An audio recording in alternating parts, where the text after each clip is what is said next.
Bonjour et bienvenue au podcast minier. C'est ici que vous allez découvrir les acteurs de l'industrie minière, mais aussi les enjeux et les défis auxquels ils font face quotidiennement. Ce qu'on va découvrir à travers les épisodes, c'est vraiment des hommes et des femmes qui sont passionnés par leur industrie. Je serai votre hôte, Manon Rouillé, fondatrice de Rouillé Stratégie Marketing. J'accueille aujourd'hui au podcast Mario Rouillé, président directeur général de Forage Rouillé et du groupe Rouillé. Pour ceux qui ne le savent pas, Mario Rouillé, c'est mon grand frère. J'ai eu vraiment beaucoup de demandes les derniers mois à savoir comment ça que Mario n'avait pas encore passé au podcast. Puis on s'était dit, Mario, on va faire le podcast la journée qu'on a quelque chose d'intéressant à dire. Sauf que là, Mario est en visite à Québec chez nous. Fait qu'on s'est décidé de faire le podcast ce week-end. Ma belle-sœur est même là aujourd'hui. Elle nous prend en photo, elle filme le podcast. Alors, merci d'être là, mon frère. Merci de l'invitation. Ben oui. Écoute, on devait faire le podcast dans le mois de mai. Non, pas dans le mois de mai, dans le mois de mars. Tu te souviens? Tu as annulé, tu n'avais pas la tête à ça au moment que je voulais faire le podcast.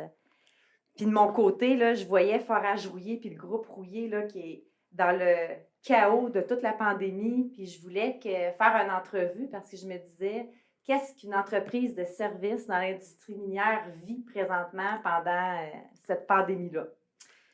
Qu'est-ce que vous viviez? C'était historique. Forage Rouillé, que vous avez des services de forage sous terre, de surface. Déjà dans les bureaux à Val-d'Or, à Amos. Une entreprise de une entreprise de forage Avatar Rouillé Drilling. Une manufacture de foreuse à Val-d'Or. Fait qu'on parle de 300 employés au cœur d'une pandémie. Fait que là, Mario, je me demandais, c'est quoi pour toi les 3, 4, 5, peu importe, là, mais c'est quoi les événements marquants de cette période-là pour Forage Rouillé, Groupe Rouillé? Puis qu'est-ce que vous en retirez aujourd'hui? Les événements marquants, je n'oublierai jamais, ça a commencé à débouler surtout vendredi le 13 mars. La pandémie était à son plus fort. On voulait continuer à forer, on voulait continuer nos opérations, on prenait toutes les précautions nécessaires.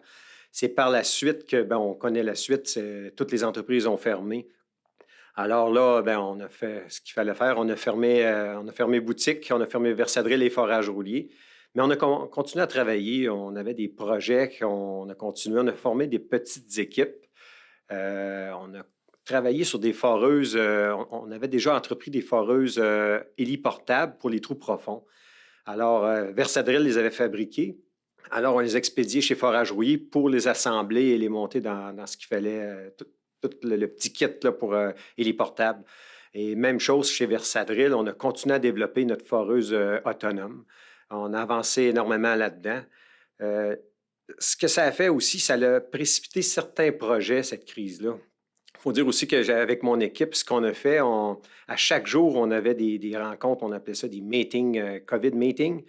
Puis on se parlait. En anglais, COVID meeting? COVID meeting, oui. On faisait ça 7 jours sur 7. Puis on a avancé là-dedans. Puis tout ça, ça nous a permis également d'être une entreprise plus lean. On a précipité des projets, exemple, c'est banal, là, mais ça fait longtemps qu'on voulait arrêter les formats papier, ou au moins diminuer, numériser, tout ça. Mais on a fait ça durant la crise. On a avancé beaucoup de projets comme ça, des petits et des gros projets. Et lorsqu'on a pu revenir au travail, c'est sûr qu'on est revenu avec des petites équipes. Le forage n'a pas recommencé partout, on connaît la suite. Hein? Les forages dans les mines, le sous-terre, on a commencé à forer. On a continué à avancer de même. Mais nous, ce qu'on a fait aussi, notre équipe de gestion, on avait commencé une planification stratégique juste un peu avant le COVID. C'était le 7 et le 8 février, on s'était rassemblés, l'équipe de direction. On avait pris 2 sondages. On a fait un sondage auprès de nos employés juste avant les fêtes. On a recueilli tout ça. On a recueilli aussi un sondage avec nos clients. Puis on s'est penché là-dessus. Puis nous, on a décidé, c'est dans ces 2 grandes phrases qui regroupent beaucoup de sous-points. On veut devenir l'entreprise où tout le monde veut travailler. Là-dedans, c'est 31 points, puis c'est des comités, ça touche bien sûr les ressources humaines. On met beaucoup d'efforts là-dedans. On axe sur une saine gestion là-dedans dans nos ressources humaines. Puis l'autre grand axe qu'on veut faire, c'est on veut être l'entreprise où tous les clients veulent travailler avec. Là-dedans aussi, il y a beaucoup de points. On s'est donné 3 ans pour atteindre nos objectifs, mais la crise, tout ça, ça nous a permis de travailler un petit peu plus là-dessus. Là, on travaille, on a des sous-contractants aussi là-dedans. On a misé aussi beaucoup sur la formation. On a pu, grâce au gouvernement du Québec, bénéficier de bonnes subventions pour la formation. Alors, on a misé sur des formations, que ce soit des formations Excel avancées pour nos contremaîtres, des formations en hydraulique, des formations qui ont rapport à santé-sécurité. C'était une bonne partie, puis on est encore là-dedans jusqu'en septembre, octobre. Après ça, on va passer à autre chose. Et qu'est-ce qu'on a fait aussi en main dans la main avec notre agence de communication? On a changé. C'est qui cette agence-là? C'est Rouillé, Stratégie Marketing. OK.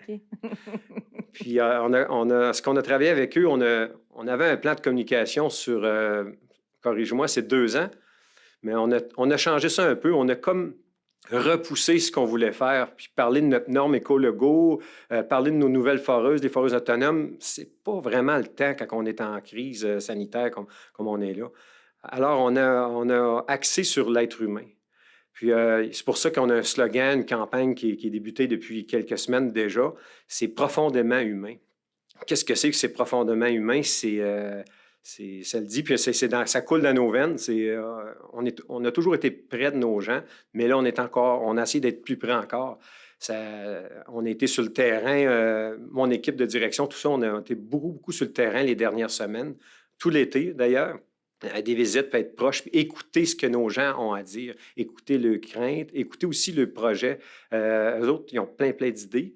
Puis moi, je ramène ça dans mes comités de direction, puis on regarde les idées qu'on peut faire. On aimerait faire plein d'idées en même temps, mais on a le temps d'une petite équipe. Comme j'ai dit tantôt, on essaie d'être plus lean. Fait qu'on essaie de prendre les projets qui sont capables de nous démarquer assez rapidement.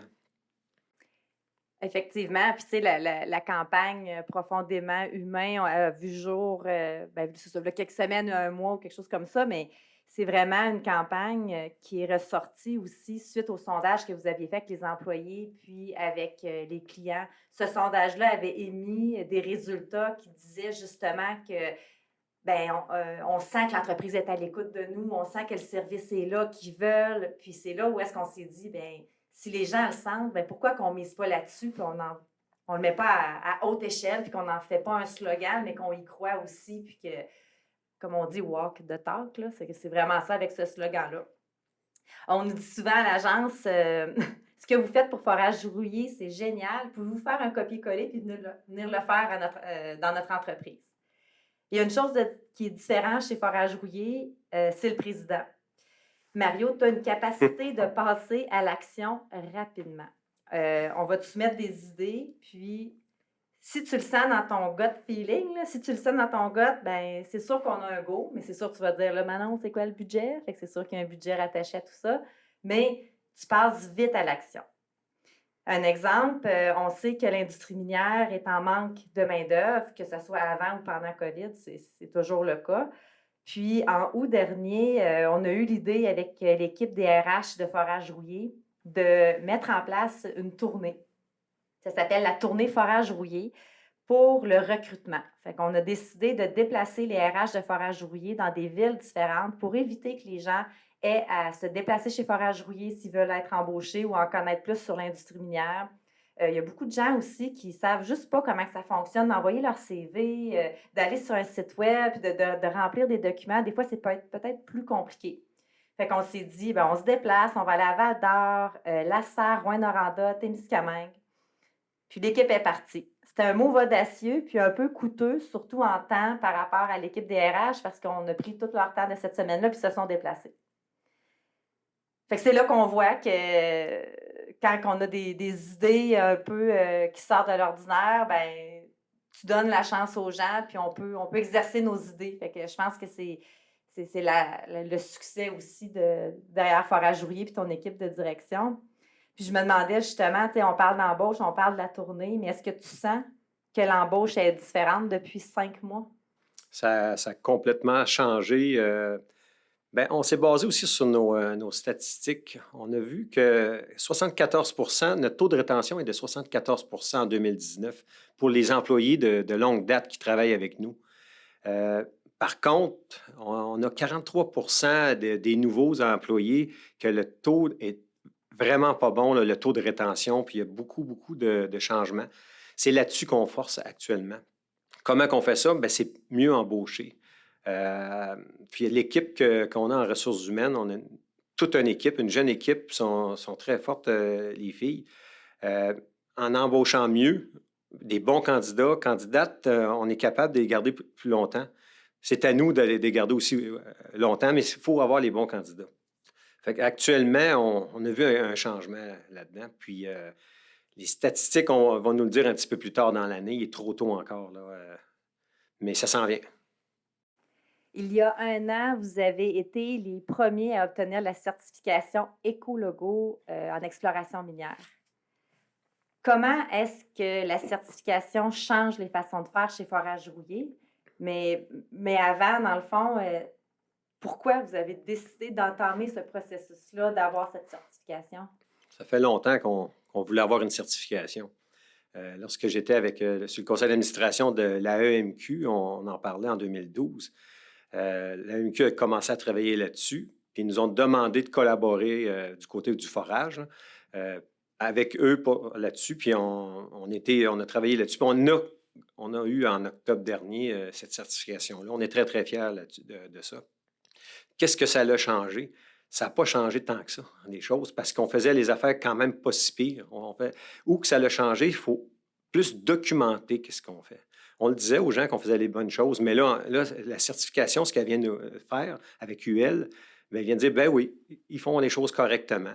Oui, il y a beaucoup plus de paperasse, beaucoup plus, mais il faut laisser des traces pour l'audit. Alors, on travaille là-dessus. Puis actuellement aussi, je suis sur le comité national on veut exporter, pas nous, mais UL veulent exporter à travers le Canada cette norme. Puis on est là-dessus. Puis c'est quelque chose qu'on est très fiers. J'espère que tout le Canada en entier et ailleurs vont adhérer à cette norme Écologo. Puis est-ce que la pandémie, ça a causé des changements ou impacté la certification? Bien, ça l'a retardé, c'est sûr. Ça a retardé tous nos projets qu'on avait. Mais comme tel, non, ça n'aura pas changé. Ce qu'on doit faire, on doit le faire comme il faut, avec le respect de pas juste l'environnement, mais des communautés, les parties prenantes, puis nos employés, la santé et sécurité. Puis oui, la pandémie, le COVID fait partie de la santé et sécurité également. Oui, ça l'a impacté de ce côté-là, oui. Tu sais, Mario, quand tu as acheté Forage Rouillé il y a 30 ans? 31? En 95. Bon, faites le calcul, les gens qui écoutaient le podcast. De notre père Marcel, est-ce que tu avais une vision d'où tu voulais amener l'entreprise familiale? Bien, on veut la porter assez loin, l'entreprise. On veut devenir et demeurer chef de file dans notre domaine dans l'Est du Canada. Ça, c'est plus nouveau. Avant, on aurait voulu, j'étais plus jeune, à 26-27 ans, j'aurais voulu que ce soit planétaire, mais maintenant, en vieillissant, on veut focusser chez nous. Il y a plein de mines, il y a plein d'explorations dans l'Est du Canada. Puis, c'est la vision qu'on a actuellement. Puis, ton plus gros défi à relever, là, ça serait quoi? Le défi, que ce soit pour Versadril ou pour Forage Rouillé et nos entités, c'est le défi de la main-d'œuvre. Je pense que c'est dans tous les domaines. Je regardais ici à Québec, il y en a dans tous les domaines aussi, la crise de la main-d'œuvre. C'est un beau défi.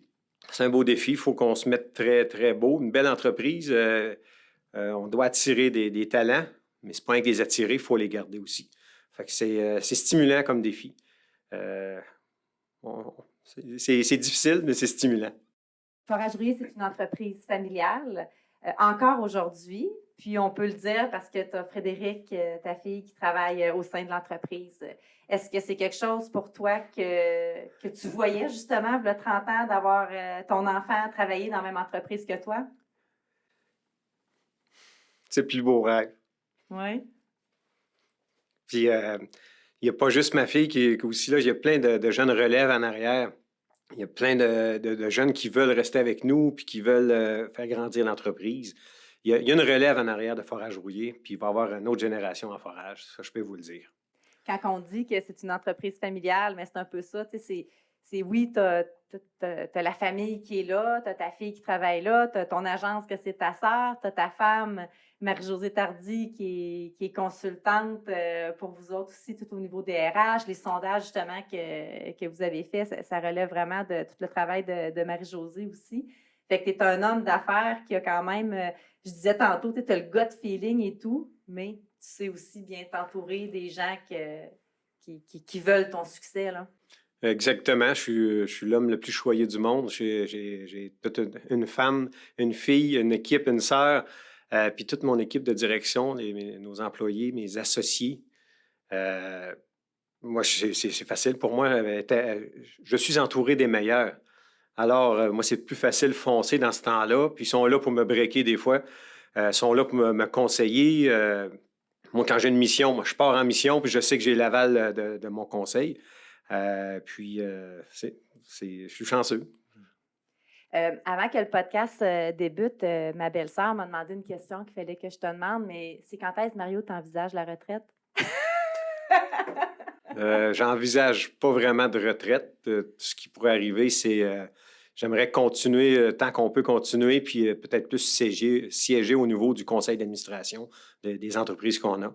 Peut-être pas travailler pas le quotidien de tous les jours. Quoique aujourd'hui, je fais du quotidien, puis j'adore aller sur le terrain. J'adore aller chez Versadrill ou aller en voyage, rencontrer des clients, faire des conventions quand on pouvait. Puis étendre le réseau de Versadrill. Ça va être les prochains objectifs. Avoir un footprint un peu plus important avec Versadrill. Fait que c'est le prochain objectif, là. Je sais que tu lis beaucoup, Mario, puis tu lis beaucoup des bios. Une chose que j'aime demander aux gens d'affaires qui passent au podcast, mais même podcast ou pas, j'adore savoir qu'est-ce que les gens lisent comme livre ou quel livre qui les a changés dans leur carrière. Je me demandais si tu avais qu'est-ce que tu lisais présentement ou si tu avais une recommandation de livre qui a changé ton évolution d'homme d'affaires. Ah, il y en a beaucoup. Mais le dernier que j'ai lu, c'est le titre, c'est le Monsieur de Rona qui a écrit. J'ai adoré, j'ai dévoré ce livre-là. Je l'ai souligné, j'ai pris des paroles, j'ai pris des idées là-dedans énormément. C'est tout un homme. Est-ce qu'on peut penser qu'un jour tu vas avoir ton propre livre, Mario? Non, je ne crois pas que je vais avoir mon livre. Bon, ben merci beaucoup. Fait que cette brève entrevue, ça fait longtemps que je voulais la faire. Je suis super contente. Puis là, on peut retourner à la maison à tes nièces. Merci beaucoup.